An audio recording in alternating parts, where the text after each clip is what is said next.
Père, grâce à vous, dans le nom de Saint Jésus-Christ. Frères et sœurs, aujourd'hui, nous allons essayer de parler du parlant en langue.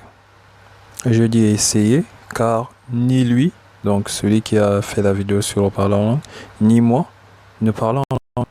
Donc, ni lui ni moi ne parlons en langue. Alors pourquoi je dis essayer? Donc, frères et sœurs, sans plus tarder, regardons une courte vidéo de ce frère qui a fait aussi une vidéo sur le parlant en langue. Après, nous allons l'analyser. Vous allez comprendre que quand on a reçu le Saint-Esprit, on a vu le fruit de l'Esprit dans Galates chapitre 5. Dans Galates chapitre 5, le fruit de l'Esprit, c'est très simple. Vous allez voir ensemble. Parce que quand les gens crient, ils sont en transe, tout et tout, ça ne corrobore pas avec le Saint-Esprit qu'on voit dans la Bible. Parce que le fruit de l'Esprit, c'est la joie, l'amour, la joie, la paix, la patience, la bonté, la bienveillance, la fidélité, la douceur, la maîtrise de soi. Le dernier fruit de l'Esprit, c'est la maîtrise de soi. Tu ne perds pas contrôle. Mais dans beaucoup d'églises, là, les gens viennent bien devant Jésus-Christ, mais ils rentrent en train de trembler au sol. Montrez-moi dans la Bible où les gens sont venus bien portants et rentraient étant perturbés. Vous ne voyez pas ça dans la Bible. Frères et sœurs, vous avez tous regardé cette courte vidéo. Venant d'un adventiste du 7e jour, ça ne m'étonne pas. Donc, pour moi, les adventistes du 7e jour et les témoins de Jéhovah sont les enfants d'un même père. Donc, ils ont le même père, mais de mères différentes. Donc, les adventistes du 7e jour et les témoins de Jéhovah, pour moi, c'est comme ça que je vois ces deux mouvements. Mais ce qui me fait mal, donc ce qui me fait honte, ça me fait honte quand même, c'est ce qu'il a mis au début de la vidéo. Donc regardons, je prends une capture. Voilà, sola scriptura. Frères et sœurs, je vous dis toujours, les catholiques ne connaissent pas. Quand tu viens devant celui qui ne connaît pas, faire des erreurs que celui qui ne connaît pas connaît, frère, celui qui ne connaît pas ne viendra jamais auprès de toi pour te demander plus d'informations par rapport à ce que... Voilà. Donc, frères et sœurs, il met sola scriptura. Et dans cette courte vidéo, vous avez vu, donc, sola scriptura. Hein. Donc, c'est que si je me mets à mettre, voilà, sola scriptura, c'est que je dois avoir la capacité de lire. Je ne dois pas raconter des bêtises. Je ne dois pas raconter des bêtises car sa vidéo, voilà, moi je ne suis pas un adventiste, j'ai eu accès à cette vidéo. Donc, quand tu te... Bon, pour moi, ça ne me choque pas parce que c'est un adventiste du 7e jour. Mais quand tu mets sola scriptura, donc les catholiques sont là, il y a plusieurs mouvements qui sont dans le faux. Hein. Même les adventistes du 7e jour sont dans le faux. Et déjà, je vous dis, si Ellen White,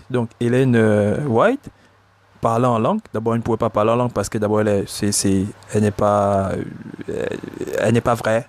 Voilà. Que ça soit Ellen White, que ça soit les pères, voilà, les fondateurs du mouvement adventiste du 7e jour, ils ne sont pas vrais. Donc, ce ne sont pas des vrais chrétiens. Donc, si Ellen White, d'abord, bon, il y a aussi des faux, des faux qui parlent en langue. Hein. Donc, seul celui qui parle réellement en langue, seul celui qui a réellement l'esprit, peut savoir ça. Donc, Paul a vu, voilà, Paul savait reconnaître des faux. Quand bien même nous, voilà, on lit, on se rend compte, mais ça, après lecture, qu'on se rend compte qu'il était faux, ou bien avant. Donc, il y a des passages comme ça, je n'ai pas envie de rentrer encore en profondeur. Donc, seul un vrai connaît le faux. Il connaît le faux prophète. Donc, si Ellen White parle en langue, donc même une fausse langue, parce qu'il y a ceux qui parlent réellement en langue, il y a ceux aussi qui racontent voilà, des diableries.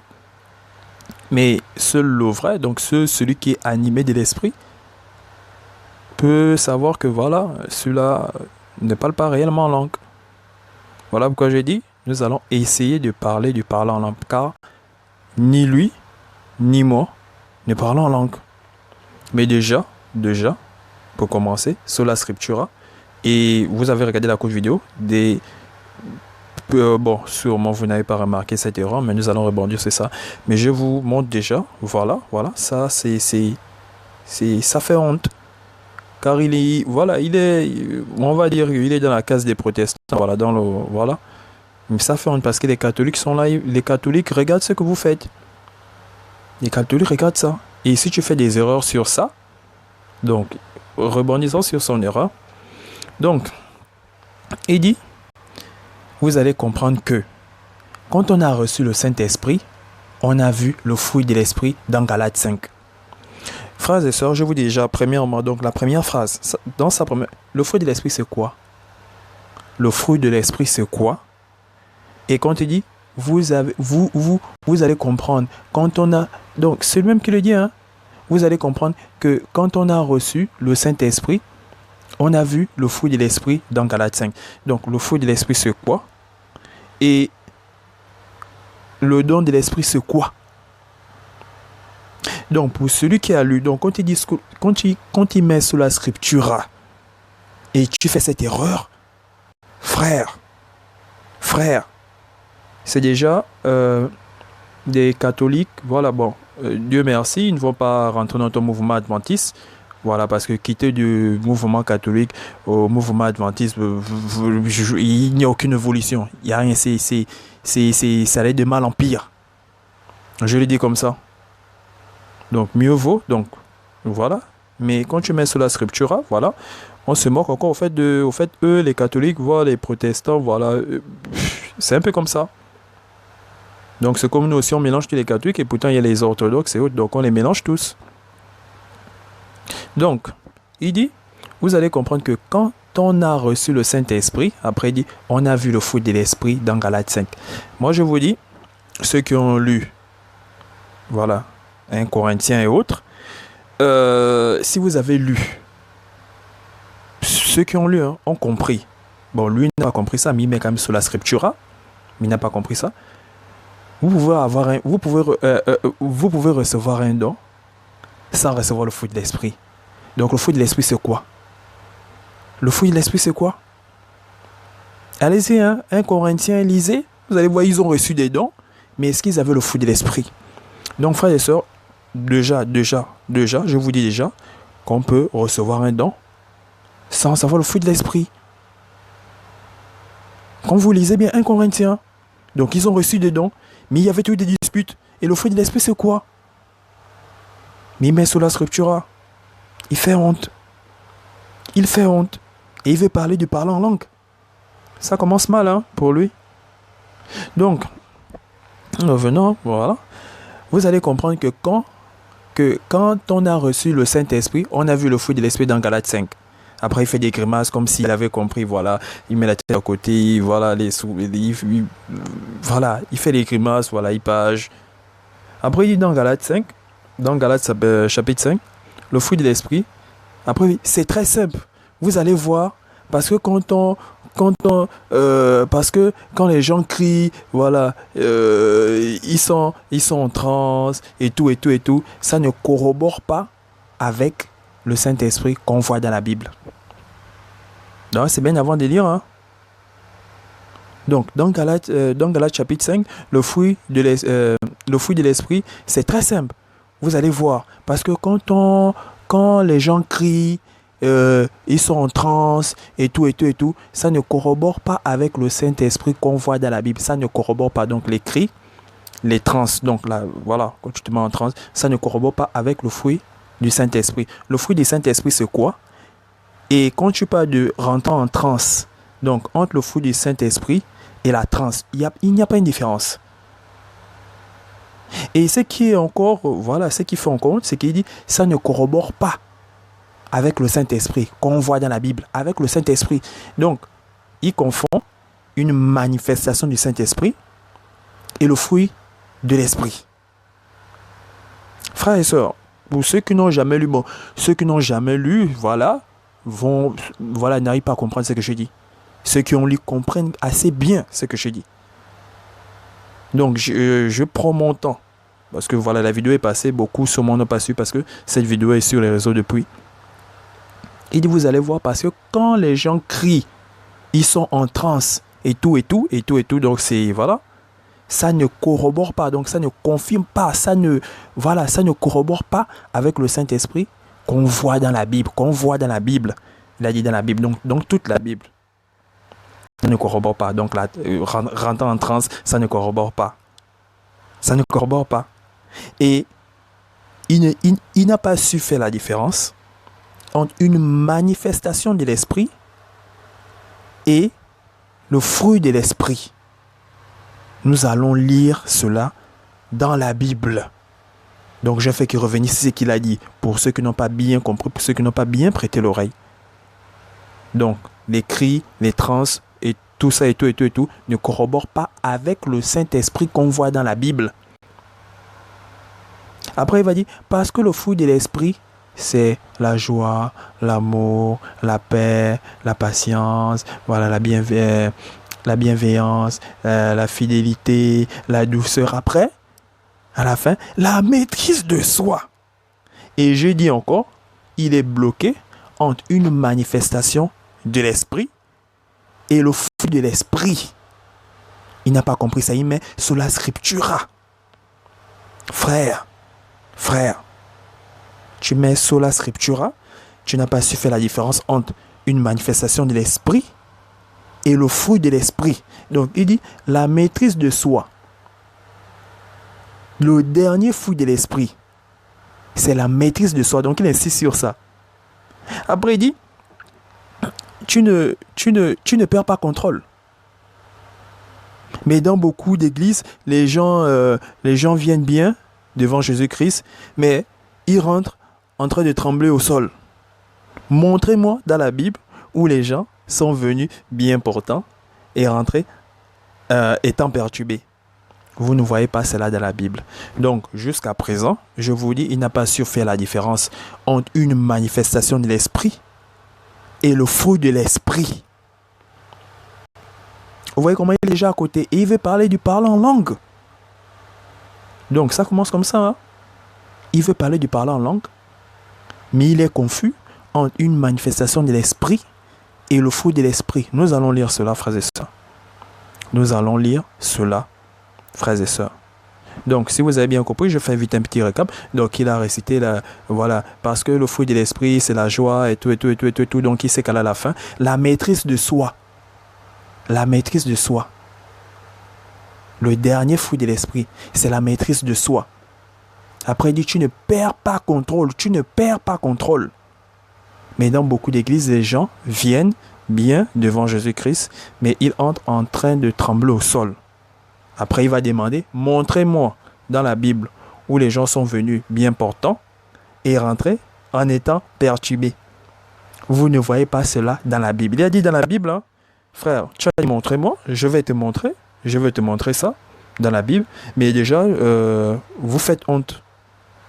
Sola scriptura, tu mets sola scriptura pour te bloquer entre le fruit de l'esprit. Donc, frère, tu n'as pas su faire la différence entre une manifestation de l'esprit et le fruit de l'esprit. Il n'y a pas de problème, je vais te montrer ça dans la Bible. Donc, pour ceux qui doutent, hein, je vais vous montrer ça dans la Bible. Lisons. 1 Samuel chapitre 19, verset 20-21. Donc, il a parlé de, voilà, tu ne perds pas contrôle, voilà, parce que le fruit de l'esprit, je vous dis, il n'a pas su faire la différence entre le fruit de l'esprit et une manifestation de l'esprit. Et on parle de l'Esprit Saint ici.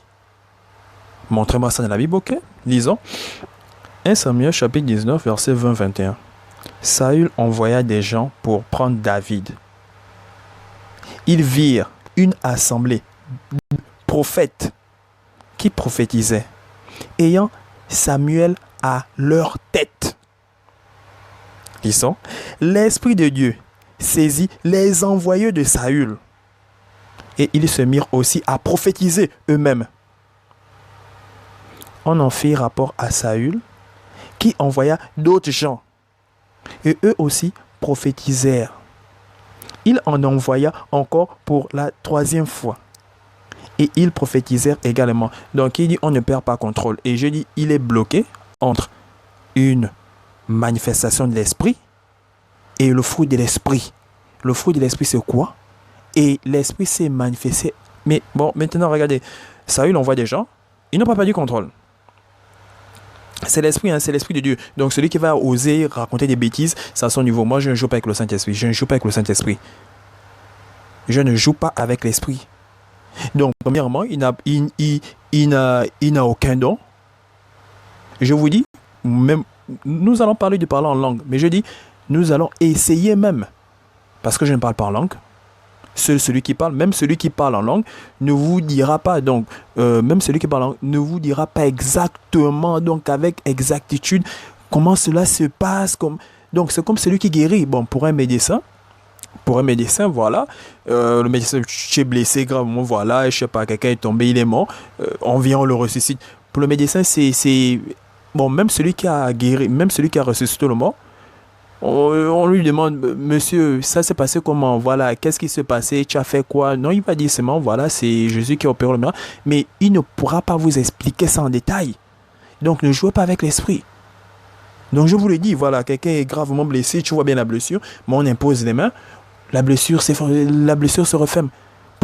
Voilà, pour celui qui fait, mais celui qui est dans la médecine, c'est incompréhensible parce que pour lui, voilà, il faut nettoyer, il faut mettre, voilà, et tout. C'est après 1 mois ou 2 semaines que la blessure va se refermer, mais ça se referme à l'instant.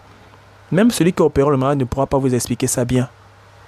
Il ne pourra pas vous expliquer ça, il dira seulement le Seigneur a opéré le miracle. Donc frère, ne jouez pas avec les dons, ne jouez pas avec l'esprit. Tout ce qui concerne l'esprit, faut faire attention. Donc ici, il a dit montrez-moi de la Bible où les gens sont venus bien portants et rentrés en étant perturbés. Voilà, Saül envoyait des gens. C'était pourquoi? C'était pour un but bien précis. Mais l'esprit a saisi ces gens-là. L'esprit a saisi ces gens-là. Donc voilà, donc il n'a pas su faire la différence entre une manifestation de l'esprit et le fruit de l'esprit. Nous allons lire, nous allons voir, vous allez comprendre ce que c'est le fruit de l'esprit. Et vous voyez déjà ce que c'est une manifestation de l'esprit. Et allez-y lire Samson. Allez-y lire. Samson était aussi saisi. Donc, pour lui, la douceur, les ceci et autres et autres. Donc, si tu prends le fruit de l'esprit, pour voilà, dire que l'esprit, voilà, c'est toujours la joie, c'est la douceur. Samson était saisi par l'esprit lorsqu'il combattait. Pour ceux qui ont lu, hein, ceux qui ont lu, pas ceux qui philosophent, voilà, les grands philosophes, non, ceux qui ont lu savent que Samson était saisi par l'esprit. Et quand il était saisi, il faisait quoi? Il parlait, voilà, il racontait les histoires, voilà, il ne racontait pas des bêtises. Il combattait. Donc faites attention quand vous lisez la Bible. D'abord, il ne sait pas faire la différence. Lisons, donc voilà. Des gens sont venus bien portants. Donc il a dit, montrez-moi dans la Bible où les gens sont venus bien portants et rentrés en étant perturbés. Et nous savons que c'est l'Esprit de Dieu. Après, il va dire, vous ne voyez pas cela dans la Bible. Voilà, je t'ai déjà montré, frère, c'est là dans la Bible, 1 Samuel, chapitre 19, verset 20, 21. Nous nous arrêtons pas là, continuons. Voilà, verset 22, 23. Alors Saül alla lui-même à Rama. Arrivé à la grande citerne qui est à Sékou, il demanda, où sont Samuel et David? On lui répondit, ils sont à Nachof, près de Rama. Et il se dirigea vers Nachof, près de Rama. L'Esprit de Dieu fut aussi sur lui. Et Saül continua son chemin en prophétisant jusqu'à son arrivée à Nachof, près de Rama. Le frère a dit, montrez-moi dans la Bible où les gens sont venus bien portants et rentrés en étant perturbés. Donc il a dit, voilà, au tout début là-bas, il a dit le fruit de l'esprit, voilà, les gens sont en transe, voilà, dans Galates 5, le fruit de l'esprit, c'est très simple, où vous allez voir, parce que quand les gens crient, voilà, c'est ce qu'il a dit au début, hein, quand les gens crient, les gens sont en transe, et tout, voilà. Voilà, après il a dit, ça ne corrobore pas avec le Saint-Esprit qu'on voit dans la Bible. Voilà le Saint-Esprit qu'on voit dans la Bible. Il est capable de faire ça. Il est capable de faire ça et nous allons lire. Donc voilà, continuons. Au verset 24. Il ôta ses vêtements. Qui ôta ses vêtements? Donc il avait le contrôle. Est-ce qu'il avait le contrôle? Donc il a commencé à dire, vous allez voir, parce que quand les gens crient, les gens se mettent en transe et tout, ça ne corrobore pas avec le Saint-Esprit qu'on voit dans la Bible. Voilà le Saint-Esprit qu'on voit dans la Bible. Et Saül a d'abord envoyé des gens. Ces gens-là sont rentrés en transe. Donc, on t'envoie pour un but bien précis. Mais tu te mets à prophétiser. C'est que tu n'as pas le contrôle de toi. Tu ne te contrôles pas. Tu ne te contrôles pas. Frère, vous lisez la Bible. Allez-y, Samson aussi. Voilà, il était saisi par l'esprit. Donc, jusqu'à présent, il ne sait pas faire la différence entre une manifestation de l'esprit et le fruit de l'esprit. Et il veut parler du parler en langue. Donc, il ôta ses vêtements et il prophétisa aussi devant Samuel. Et il se jeta nu par terre tout ce jour-là et toute la nuit. C'est pourquoi l'on dit, Saül est-il aussi parmi les prophètes. Frères et sœurs. Frères et sœurs. Donc, il a dit, montre-moi dans la Bible où les gens sont venus bien portants et rentrés en étant perturbés. Vous ne voyez pas cela dans la Bible. Il a dit dans la Bible, hein. Voilà, c'est dans la Bible. C'est dans la Bible. Donc, jusqu'à présent, il ne sait pas faire la différence entre une manifestation de l'esprit et le fruit de l'esprit. Il ne sait pas. Mais il veut quand même parler. Donc, il a mis sur la scripture, hein, voilà. Il veut quand même. Donc, frère, regardez. Ça fait honte. Ça fait honte. Ça fait honte. Donc, si tu n'as pas le don de guérison, ne dis pas, donc, lorsque tu vois un miracle, ne dis pas non, voilà, tu vas te mettre à blasphémer contre l'esprit, parce que l'esprit est en train d'opérer. Donc, les témoins de Jéhovah, eux, voilà. Donc, les adventistes encore du 7e jour, allez-y comprendre. Donc, c'est quelqu'un qui vient, il a déjà cette doctrine dans la tête. Tu ne sais pas faire la différence entre une manifestation de l'esprit et le fruit de l'esprit. Tu commences à mettre sur la scripture. Après, tu vas t'embrouiller avec les versets. Frère. Donc, il a parlé du fruit de l'esprit dans Galates 5. Lisons d'abord son passage. Galates chapitre 5 verset 22. Mais le fruit de l'esprit, c'est l'amour, la joie, la paix, la patience, la bonté, la bénignité, la fidélité, la douceur et la tempérance. Je suis dans la version du second. Donc, frères et sœurs, donc pour lui, c'est ça. Et quand les gens rentrent en transe, voilà, et tout perdent le contrôle. Donc, oh non, le contrôle, la maîtrise de soi. Il n'a pas compris. Au fait, il n'a pas compris. Mais il a quand même lu ce passage. Et je regardais sa vidéo, il parle toujours des prétextes, voilà le contexte, un prétexte. Frère, il y a quoi? Il y a quoi? Et vous aussi, vous n'avez pas vu cette erreur-là? Vous n'avez pas vu ça? Vous n'avez pas su faire la différence entre une manifestation de l'esprit et le fruit de l'esprit. Nous allons lire donc pour mieux faire comprendre ça, voilà, parce que vous aimez réciter les versets, vous ne lisez pas les chapitres, vous ne lisez pas les livres. Nous allons revenir au verset 13. Nous allons redescendre. Ceux qui vont comprendre, c'est bien. Ceux qui ne vont pas comprendre, donc jusqu'à... c'est déjà clair, hein? Il y a une différence entre une manifestation de l'esprit et le fruit de l'esprit. Et je vous ai dit, donc parce qu'il a dit au tout début, que vous allez comprendre que quand on a reçu le Saint-Esprit, on a vu le fruit de l'esprit dans Galates 5. Donc, pour lui, quand on reçoit le Saint-Esprit, automatiquement, on a le fruit de l'esprit. Mais si, quand on a reçu le Saint-Esprit, parce que, lisez dans Corinthiens, ils ont reçu les dons, mais ils n'avaient pas le fruit de l'esprit. Donc, ils n'avaient pas l'amour, ils n'avaient pas la joie, ils n'avaient pas la paix, il n'y avait pas ça, parce qu'il y avait toutes des disputes. Donc, on peut recevoir un don sans avoir le fruit de l'esprit. Mais le fruit de l'esprit, c'est quoi? Il faut lire pour comprendre ça. Donc, pour lui, au fait, moi, j'ai compris ça comme ça, pour lui, dans sa tête, c'est que quand tu as reçu un don, automatiquement, tu as le fruit de l'esprit. C'est faux. C'est faux. Donc, il n'a pas compris ça. Il vient s'aventurer sur le parler en langue. Frère, moi je dis même, moi je ne parle pas en langue. Mais je sais que ce don existe. Je le sais, hein, parce que je me force à lire. Donc je prends mon temps pour lire. Quand on me dit voilà ça, je prends mon temps pour lire. Je n'ai pas envie de blasphémer contre l'esprit. Frère, ayez aussi cette démarche. Le Christ a parlé de l'esprit. Le blasphème contre l'esprit, il a parlé de cela.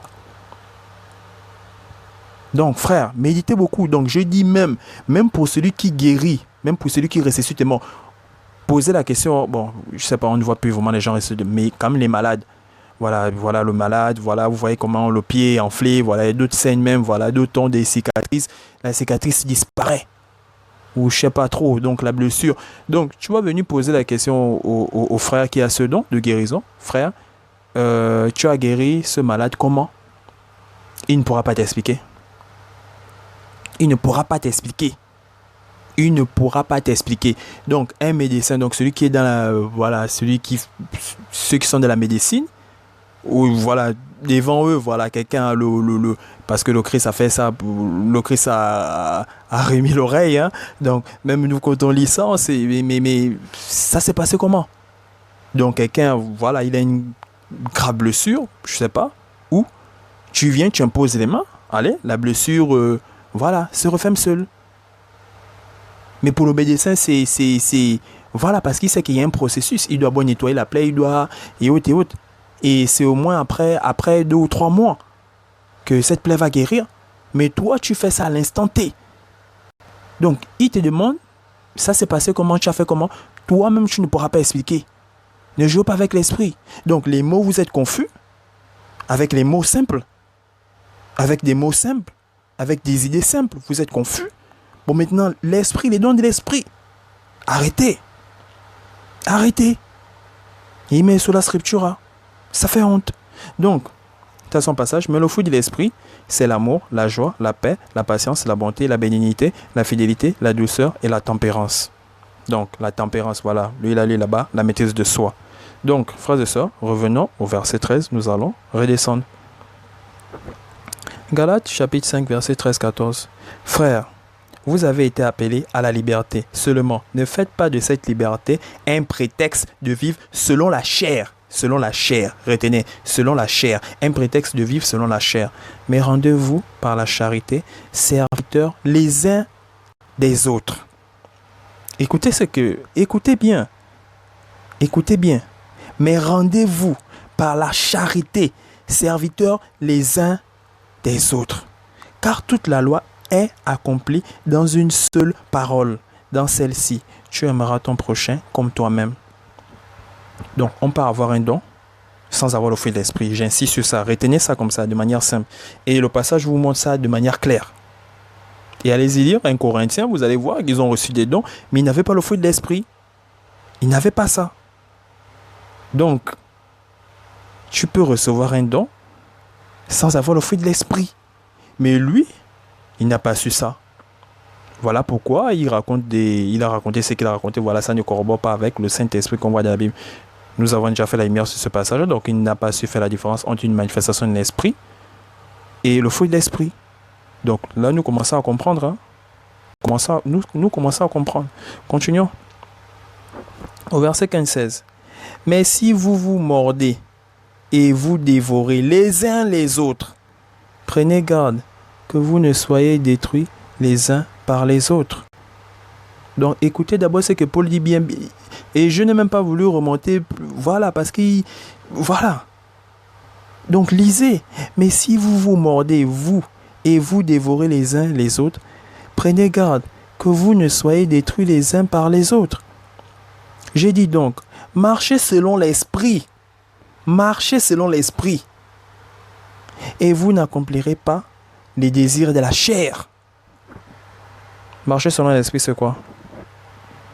Frères et sœurs, marcher selon l'esprit, c'est quoi?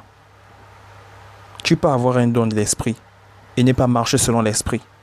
Parce que quand vous lisez dans 1 Corinthiens, vous allez voir que les gens ont reçu des dons et il y avait toutes des disputes. Est-ce qu'ils marchaient selon l'esprit? Est-ce qu'ils marchaient selon l'esprit, frères et sœurs? Méditez la parole. Méditez la parole. Méditez la parole. Donc, on peut avoir un don, mais ne pas marcher selon l'esprit. C'est clair.